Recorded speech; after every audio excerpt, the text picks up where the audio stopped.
কৰিছে কি হা চাই বলা তহঁত দুটাৰ কথা মানুহে মোক সোধে কাৰণেহে কৈছোঁ লাজ লাগে নহয় তেতিয়া মোৰ একেবাৰে লাজ কৰিতে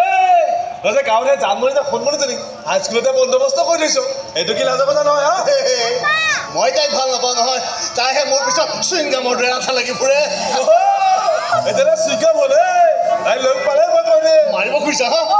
যাক যি কয় কৈ থাকিবি এতিয়া বল পৰীক্ষালৈ 40 মিনিটহে আছে ঐ সঞ্জু তই তাত ড্ৰেছ চেঞ্জ কৰিবি নে ভাত পানী খাবি মই ইয়ালৈ ভাত পানী খাবলৈ অহা নাই নহয় আৰু এদিন নাখালেও একো নহয় কিন্তু ক্ৰিকেটৰ প্ৰেক্টিচ প্ৰতিদিনে প্ৰতিপুৱা হ'বই লাগিব ইমান যদি খেলত মিছা অভিযন্তা হ'বলৈ আহিছ কিয় জীৱন নিৰ্মাণ কৰিবলৈ